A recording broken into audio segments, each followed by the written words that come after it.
और सालों साल तक उन्हें नहीं। क्या आपने कभी ऐसा महसूस किया है कि आप हफ्तों महीनों तक लगातार पढ़ते रहते हैं, नोट्स बनाते हैं, हाइलाइटर से किताबें रंग बिरंगी करते हैं, पिछले साल के पेपर सॉल्व करते हैं, रात रात भर जाकर रिवीजन करते हैं, फिर भी जब एग्जाम हॉल में पेपर सामने आता है, सबसे महत्वपूर्ण सवाल देखते ही दिमाग एकदम सफेद हो जाता है, जैसे सारी मेहनत हवा में उड़ गई हो।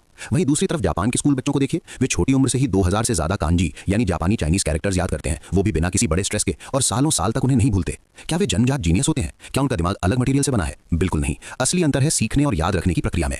हमारा दिमाग एक प्राकृतिक नियम पर चलता है, जिसे साइकोलॉजिस्ट हर्मन एबिंगहाउस ने 1885 में खोजा था, फॉरगेटिंग कर्व। इस कर्व के मुताबिक हम जो कुछ भी नया सीखते हैं उसका 50 से 70% हिस्सा पहले 24 घंटों में ही फीका पड़ने लगता है अगर हम उसे दोबारा ना छुएं। एक हफ्ते में 80% तक जानकारी गायब हो सकती है। ये ब्रेन का डिफेंस मैकेनिज्म है, जो चीज बार बार इस्तेमाल नहीं होती उसे अनावश्यक समझकर स्टोरेज से हटा देता है ताकि ज्यादा महत्वपूर्ण यादों के लिए जगह बने। लेकिन जापानी शिक्षा प्रणाली ने इसी समस्या को हथियार बना लिया।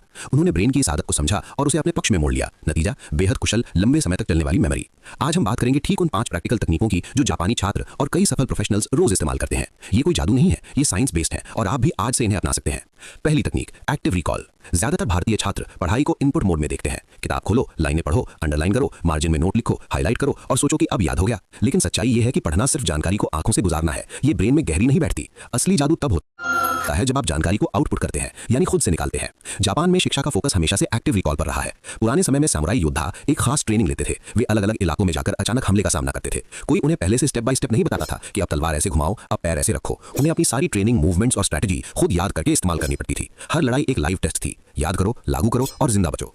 आधुनिक स्टूडेंट्स के लिए यही सिद्धांत लागू होता है। जब आप किताब बंद करके खुद से सवाल पूछते हैं या खाली पेज पर सब कुछ लिखने की कोशिश करते हैं, तो ब्रेन में मजबूत इलेक्ट्रिकल सिग्नल्स फायर होते हैं। ये सिग्नल्स न्यूरॉन्स के बीच नए नए कनेक्शन बनाते हैं और पुराने कनेक्शन को मजबूत करते हैं। जितनी बार आप स्ट्रगल करते हुए कुछ रिकॉल करते हैं, उतना ही वो जानकारी लंबे समय तक टिकती है।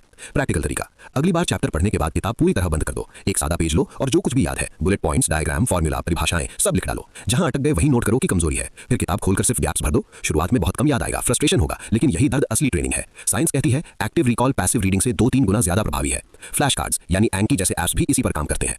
दूसरी तकनीक, कुमोन। बहुत से छात्र एक ही दिन में पूरा चैप्टर या पूरा सिलेबस खत्म करने की कोशिश करते हैं। नतीजा, ब्रेन ओवरलोड, बेचैनी, जल्दी भूलना। जापान का प्रसिद्ध कुमोन मेथड ठीक इसके उलट काम करता है। कुमोन में बच्चे को कभी भी जबरदस्ती आगे नहीं धकेला जाता।